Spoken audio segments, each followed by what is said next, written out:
The Vice President of Leiber Stoller Productions and son of legendary songwriter Mike Stoller, let's welcome Peter Stoller.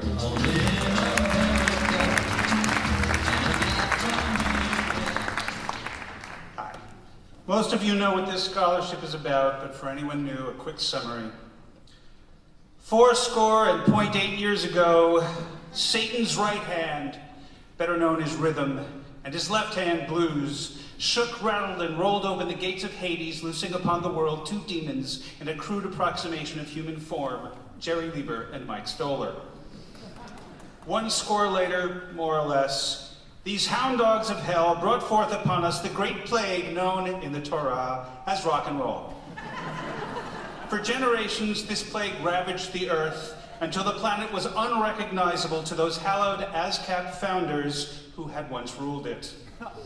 And when at last the demons could do no more damage themselves, then did they determine to unleash new demons, that they might develop and disperse new plagues. And so the Leiber and Stoller Scholarship Program was born.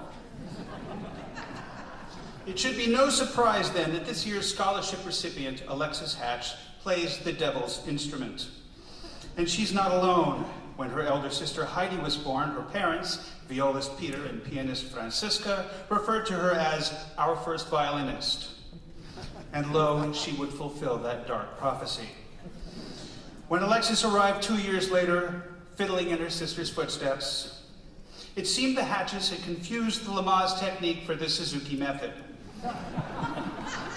But the truth was far worse, for they had an evil plot, as clearly implied by the name Hatch, to breed a superior conquering race of string players, one quartet at a time.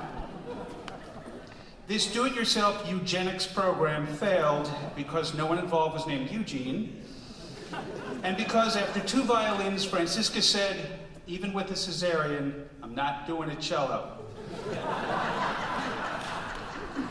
Disappointed but undaunted, Peter re-aimed for global dominion via quality, not quantity. To his delight, Alexis proved a violin prodigy, learning melodies from Heidi and playing them by ear. Under her father's tutelage, she soon learned to use her hands. From that point, she advanced so quickly that by the time she was 8, she was already 11.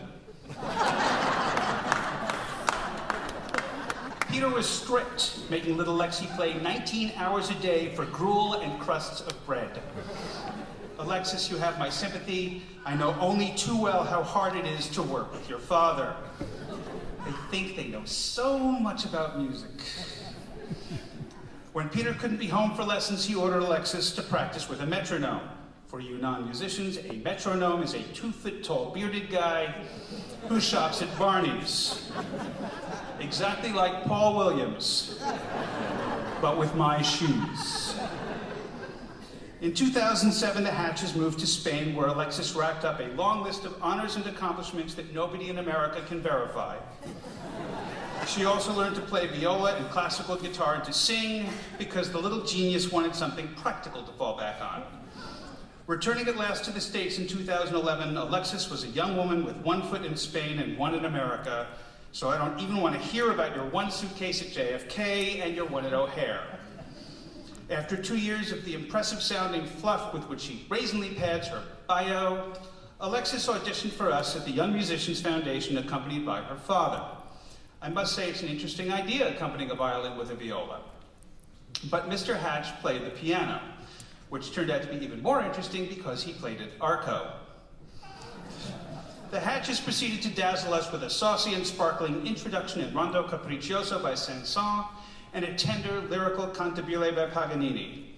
Alexis played the Saint-Saëns while Peter played the Paganini.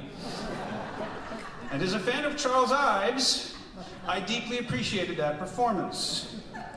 Seriously though, Alexis demonstrated not just formidable technique, but a remarkably mature musical conception, abundantly evident in her sophisticated phrasing and command of structural arc. And so she may yet conquer the earth, for while her sister might be her family's first violinist, Alexis Hatch plays second fiddle to no one. I am therefore proud to give her this year's Leiber and Stoller Scholarship with no strings attached. Ladies and gentlemen, a brilliant young woman who yearns to collaborate with tonight's guest of honor on something neoclassical, Alexis Hatch.